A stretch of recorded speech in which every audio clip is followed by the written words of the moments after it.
Welcome to today's Explainer. I am so excited you're here because we are embarking on a genuinely fascinating journey. We're diving deep into the profound linguistic miracles and the immense spiritual weight of Ayah 103 of Surah al-Baqarah. If you've ever wondered how a single sentence, literally one sentence in the Quran, can hold layers of mathematical precision, grammatical genius, and a life-altering spiritual advice, well, you are exactly in the right place. But before we get into the grammar and history, I want to pose a question. Would you ever trade a permanent, indestructible treasure for a temporary, fleeting illusion? I mean, it sounds absolutely crazy when you say it out loud, right? Who on earth would make that deal? But as we're going to see today, this is exactly the profound spiritual and psychological dilemma that this amazing ayah addresses head-on. Okay, let's look at our roadmap. We'll start with the context of the losing trade, then move to the conditions of faith and piety, explore the reward of a permanent return, unpack the miracles of word choice, and finally wrap up with the spiritual application. Let's get right to it. Section 1. Context. The losing trade. To really grasp Ayah 103, we just need a little context from the verse right before it. The Quran describes a time in ancient Babylon involving two angels, Harut and Marut. It was a major test for the people, and sadly, many chose to learn magic and sorcery from the shayateen. They were literally trading away their eternal afterlife for these temporary illusions of worldly power. And Allah responds to that terrible trade with this breathtaking verse. And if they had believed and feared Allah, then the reward from Allah would be better, if they only knew. Classical scholars, like Ibn Kathir, explain that this is the ultimate divine condition. It's an open invitation, presenting the ultimate, foolproof alternative to the losing trade they were making. Imam as-Sadi and Ibn Taymiyyah make this contrast incredibly sharp.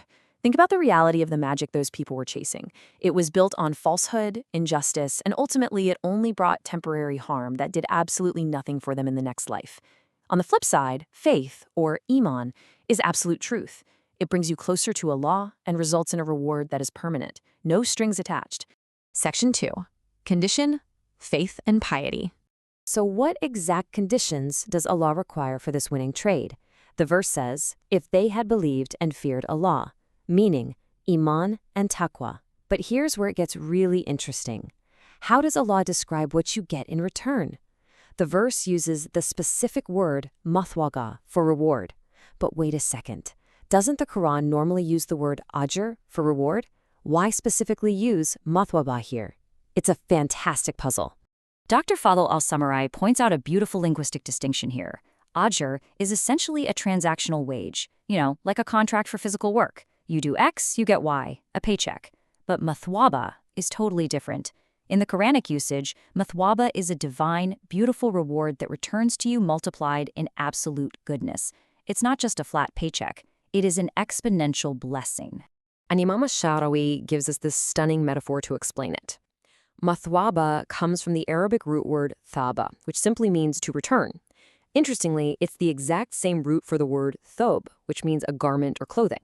Historically, a person would hand over raw wool to a weaver, and it would return to them beautifully woven into a garment that actually protects them. Your good deeds, your iman and taqwa, they're the raw materials. You give them to Allah, and He returns them to you, mathwaba, as a beautiful, protective garment of reward in this life and the next. Honestly, how incredible is that? Section 3. Reward. A permanent return. Let's look even deeper into the grammatical analysis here, because in the Quran, the grammar itself guarantees the meaning. Here's another linguistic challenge for you. The phrase translating to, then the reward from Allah would be better, is structurally a nominal sentence in Arabic, a sentence starting with a noun. But wait, the sentence is actually answering a conditional if statement, if they believed. Then. Normally, you'd expect a verb there, something like, they would be rewarded. So why did the Quran switch to a nominal sentence? Well, the mathematical perfection of Arabic grammar here is just stunning, as explained in Tafsir al-Kashaf. A verbal sentence in Arabic inherently implies an event that happens and then ends. It's bound by time, it's temporary. But a nominal sentence, it denotes absolute permanence and stability. By using a noun-based sentence, Allah is structurally, grammatically guaranteeing that this reward is eternal and will never ever fade. It is literally a permanent return. And the brilliance doesn't stop there. The scholar Al-Alusi points out something mind-blowing about the word for reward being indefinite, meaning it doesn't have the in front of it. In Arabic rhetoric, making a word indefinite can actually be used to show a tiny amount. Why? To prove a massive point. It means even a tiny fraction of Allah's permanent reward is better than every single fading worldly possession or magical illusion you could ever possibly acquire. The smallest drop of the eternal outweighs an ocean of the temporary. Section 4. Miracles of Word Choice. Now, how exactly did classical scholars arrive at these immense linguistic depths? When you're looking at texts this profound, you can't just guess. Researchers studying the methodology of giants of tafsir, like Imam al-Tabari and Ibn Kathir, note that they didn't just invent these linguistic meanings out of thin air, and they definitely didn't take sides based on personal preference. They meticulously relied on the prophetic sunnah, the hadith of the Prophet Muhammad, peace be upon him, to lock down these precise meanings. The Prophet's articulation of faith and reward is the ultimate lens through which these scholars verified the profound depths of words like mathabwa. This brings us to the end of the ayah, which closes with a haunting phrase, if they only knew. But hang on, the people this verse was addressing, the ones practicing the magic, they actually were scholars of their own ancient texts. They had knowledge. So why does Allah end the verse by completely negating their knowledge? Imam al-Tabari gives us the definitive answer here. He explains that true knowledge isn't just about reading ancient scripts or knowing a few spells. If you know how the universe works, but you still trade an eternal, permanent reward with Allah for a cheap, temporary thrill in this world, then fundamentally, you are ignorant. You lack the true knowledge of value. Anyone who chooses the temporary over the eternal simply does not truly know. Section 5.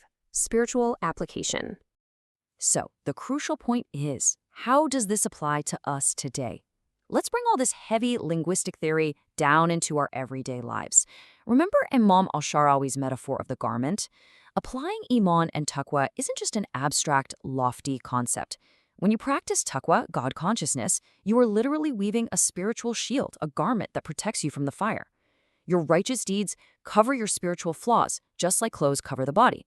And most importantly, by choosing faith over sin, you are letting eternal truth triumph over temporary illusions. You are securing that eternal garment of reward.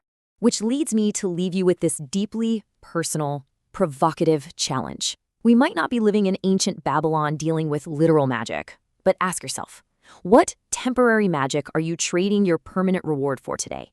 Is it a shady business deal, a toxic habit, a fleeting moment of anger? Whatever your magic is, remember Ayah 103. The reward from Allah is mathematically, structurally, and eternally better if we only knew. Think deeply about that. And until next time, keep exploring the profound depths of the source.